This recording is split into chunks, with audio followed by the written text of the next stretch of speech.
Welcome. Because it's a Sunday, we're going to do yin yoga. If for no other reason than when it's Sunday, I do yin yoga. Yin yoga, as you probably know, is just a different form of yoga. It's mainly identified by very long poses. So we're going to hold our poses somewhere between 2 and 3 minutes. Feel free to come out a little bit sooner if you find it's too long, and then go back in. I have this little timer here and make a bing when we reach 3 minutes. One of the tenets of yin yoga is that we need more flexibility in our lower body, we need more strength in our upper body.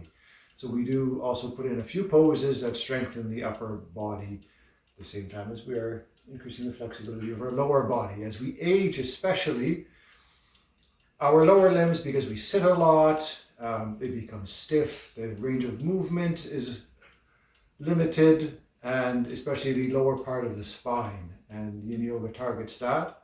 At the same time, the upper body, the arms, the shoulders, the chest, they get weaker, and with that, so do the bones, because bones retain their strength only when they're stressed. So we add some upper body strengthening exercises in yin yoga. We're going to start with simple leg raises, lying on our backs. This is not going to be timed, just do 5 or 6 of them. Lie down, slip your hands underneath your rear, flatten your shoulders, straighten your legs, and then keeping your legs as straight as you can, you lift them up, then you lift your chest off the floor to look at your thighs. Bring your legs down till they almost touch the ground, and then keep on going up and down. And I said 5, but I lied. I'm just going to do this for a little bit. I didn't lie, I just did. It's not the same thing. It's a good fit because it's good for you. Try to concentrate on your lower back. You don't want it to lift as your legs come down. You want it to stay relatively smooth and flat against the ground.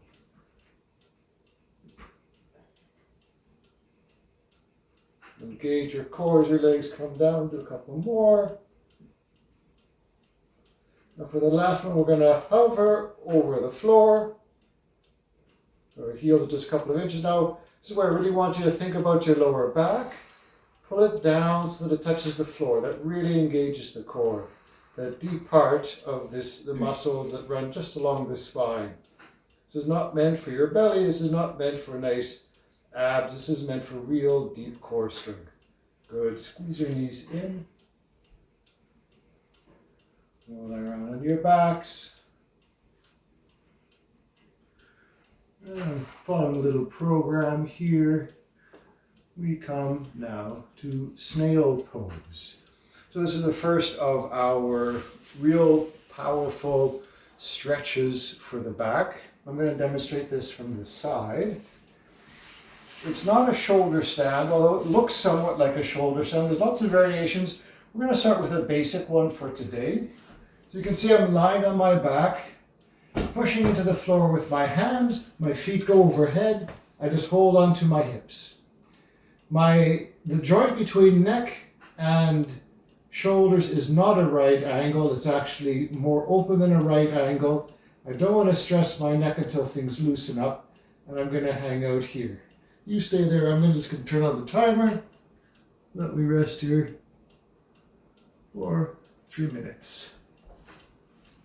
Because there is pressure on your neck here, look up towards the ceiling. Do not turn side to side. Press your shoulders into the floor, your elbows, but your legs are getting heavy and they're slowly working their way down towards your nose. So your arms are working, your biceps are working to hold your hips there, but your legs themselves are nice and loose.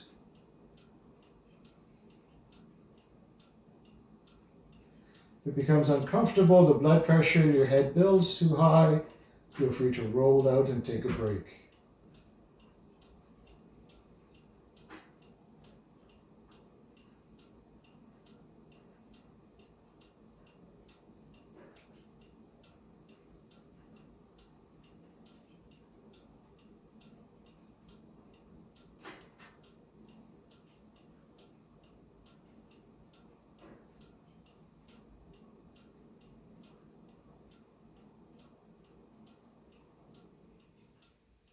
Yin yoga is called the quiet practice, so I'll try to refrain from yammering on too much. As things release and open, your hips might come further over your shoulders, and your toes come closer to the floor.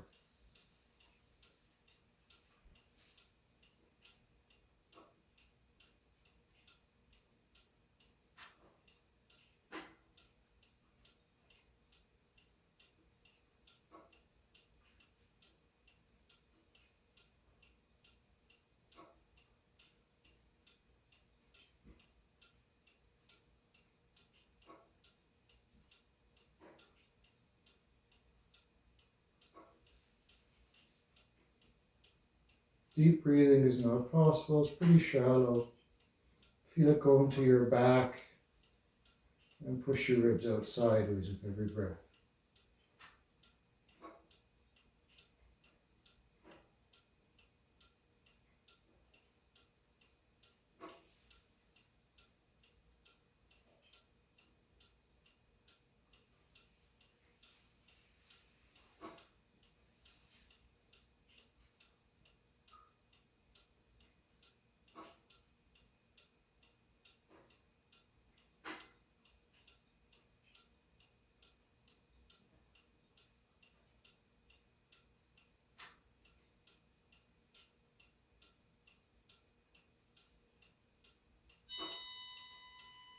Roll down, tuck your knees in, squeeze your back flat to the floor.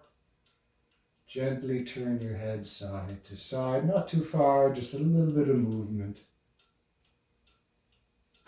And then roll onto your side and push your way up to seated.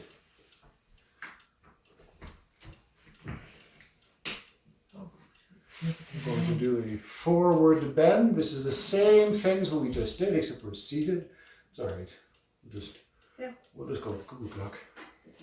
Lean forward. Bend your knees as much as you need to so that your stomach lies on your thighs and you hold on to your feet. Then just relax everything and put your face down on your shins and hang out there.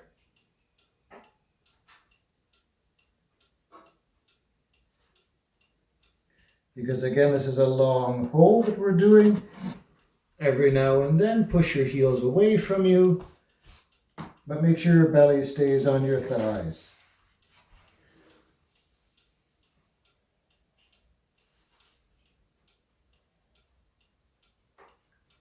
Did you start the camera around when?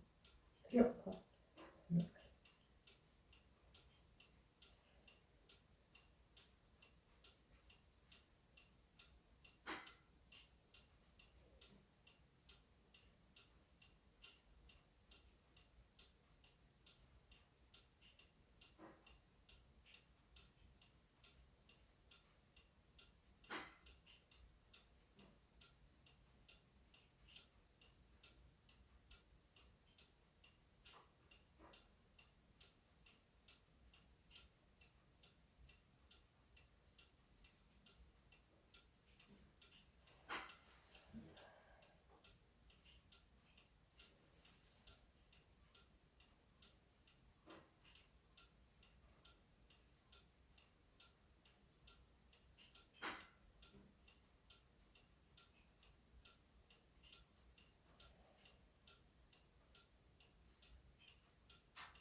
Try to let all the tension in your neck and your shoulders go.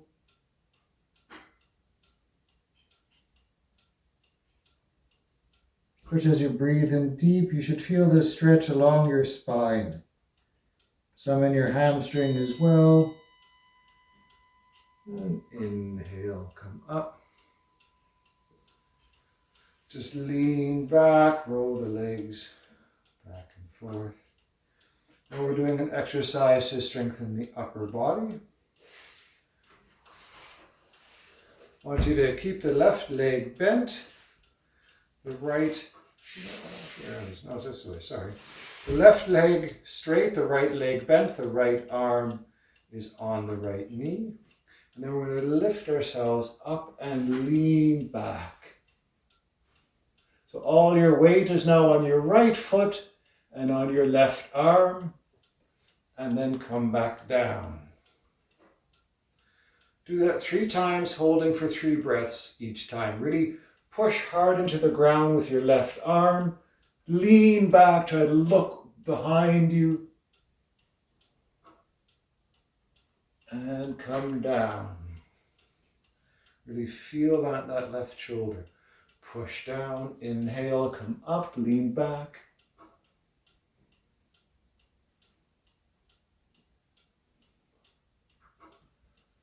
And come down. And switch sides, right leg long, left leg bent, right hand in behind. Left arm starts on the left knee. Inhale, come up, reach behind you. Look behind you, push with strength through that right arm into the floor.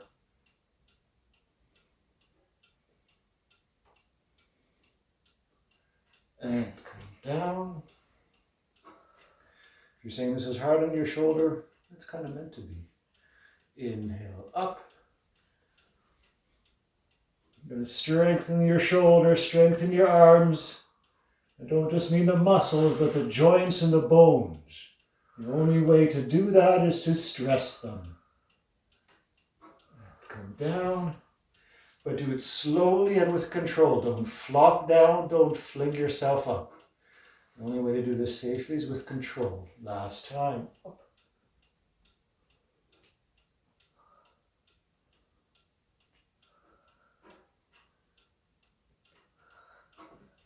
And come down. Roll your shoulders, relax your wrists.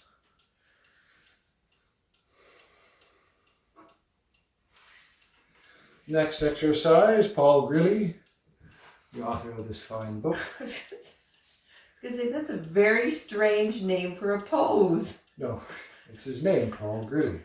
One of the founders of Yin Yoga, or one of the greatest exponents. He's not the founder, but he's sort of popularized it in the West.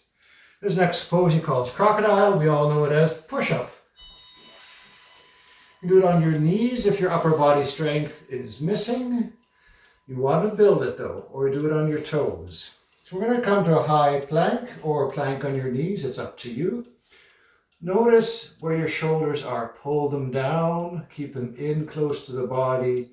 And then the elbows are going to come backward as you sink down to hover over the ground. Keep your chin up. Don't crane yourself down to the floor. Hover over the ground. And push yourself back up. That's 1. If you're doing the full plank version, you need to rest on your knees for a moment. Otherwise, we're going to do it again. Nice and slow, lots of control. What we want to do is we want to stress the bones and the ligaments.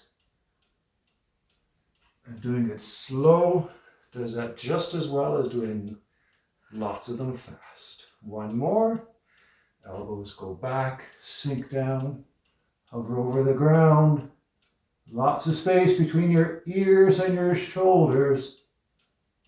And back up. Bring your knees to the ground. And shake it out. Do a camel pose. This is actually quite an advanced pose and quite difficult to do. So we're going to do one side and then the other side. We'll do it sideways. That'd be nice. Then they could see. So hands start on your hips, you lift your collarbones, and you just lean the upper part of your body back, just opening, looking at the ceiling. That might be enough. You want to keep your thighs vertical and just leaning back. Keep your feet on your toes. Now release your arms from your thighs, reach one back, and see if you can come to your heel. Don't cheat like I did and look for it, just reach for it. And then release, bring hands back to the thighs, and right hand back to the heel. Look up at the ceiling, pull the collarbones up. release. Left side reaches back. Open the shoulders, try to square the shoulders with the front of the mat again. Release. My voice sounds funny because of the position of my neck. Right side.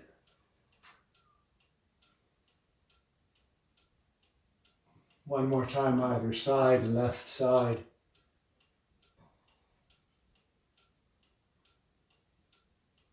And right side.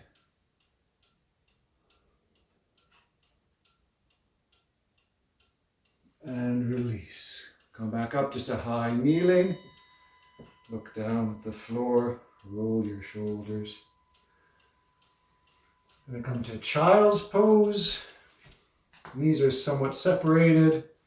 Toes are touching. Bring your head down to the floor. If your head doesn't quite get to the floor, you can make a stack out of hands or fists so that your head can rest.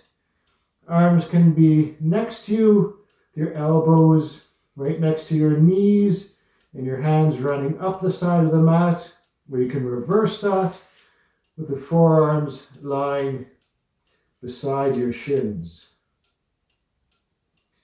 I'm going to be here for a full 3 minutes.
And slowly come up.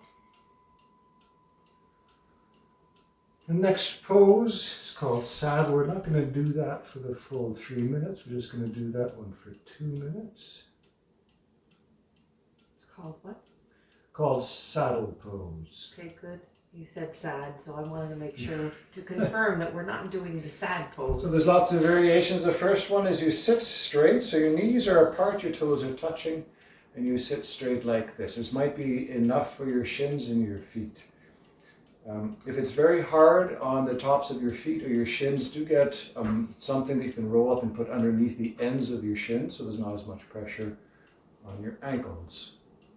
If this is working for you, you can then lean back as far as it works for you. What we're trying to do here is we're trying to stretch the front of the body, but especially the tops of the thighs, and especially then the ligaments and the muscles that run from the tops of the thighs across the front of the pelvis and down into the spine. So they attach to the spine.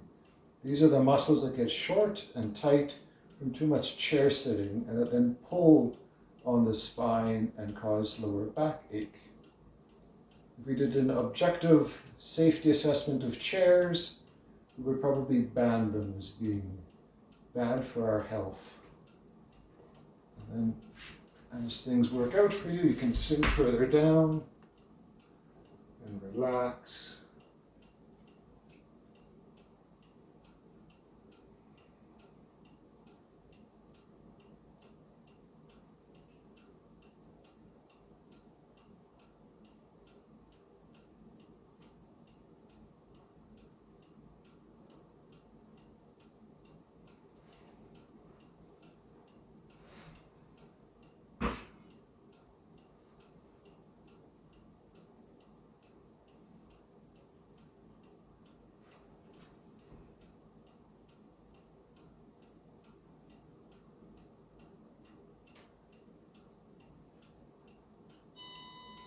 If you're all the way down or down, your head's on the ground, you're wondering how to get out of this? Well, there's probably no real graceful way. The best way is just to sort of roll on one side so that you can release all the tension from the legs and then stretch them out. And then come back up to sit. Next pose is a folded pose. We stay lying on our backs. We'll just grab one knee and pull it in as tight as we can.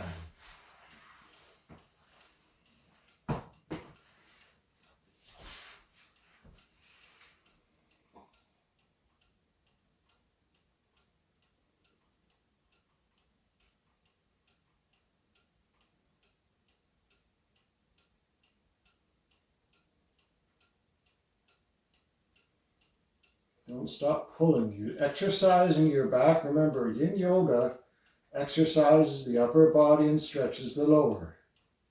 So we're actively pulling on our shin this entire time. The leg, the hip is relaxed. It's not fighting back. It's not pushing back. So the arms are pulling against the muscles and the ligaments of the left leg. Keep your hip in full contact with the floor, and a switch sides. Bring the left foot down to the floor, pick up the right leg. As you grab the right knee, straighten the left leg and squeeze the right knee down just like you did the left. Again, full muscles in the arms, pulling as hard as you can. Relax both legs, but keep the left leg straight and on the ground.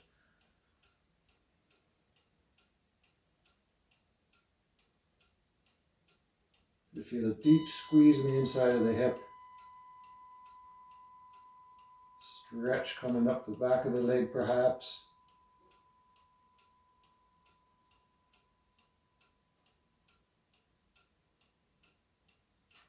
And release. I have not yet memorized the sequence. Come up to seated, to butterfly pose. We'll do this one a little bit longer again. Feet come together.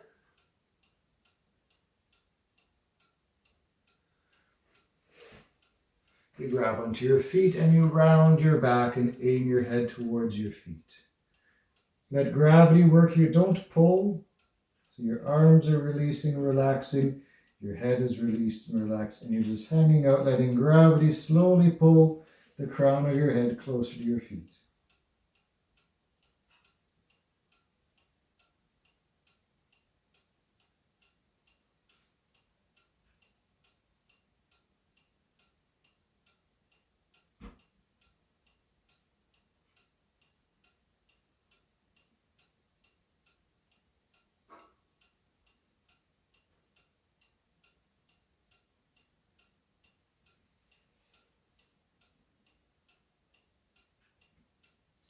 Remember to pay attention, and when things open up and release and relax, you move your hands a little bit further away or your elbows a little bit further out so that you're not propping yourself up. Remember, gravity is acting on your upper body, pulling you down.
Slowly push your way up.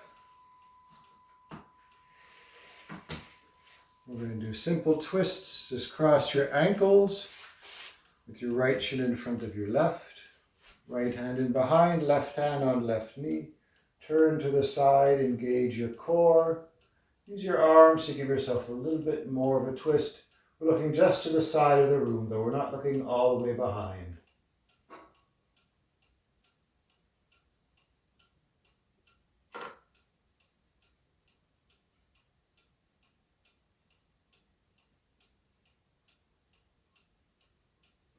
Release. Come to the front, rest here for a moment. Other side. Remember to sit nice and tall.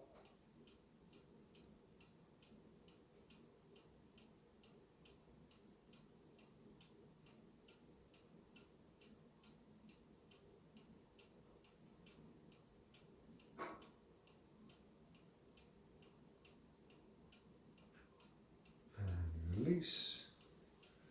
And then come to lying on your backs. It's not called corpse pose or shavasana. In yin yoga it's called pentacle. And the reason for that, you need a little bit more room for this, is you spread yourself out like the Vitruvian man. So your arms are coming right out to the side, your ankles are far away from each other, and you're lying flat like you've just sort of gone splat on the ground. Let everything relax and release.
Ignore that cuckoo, that's the wrong one.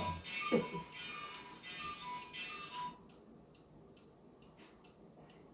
have too many blocks.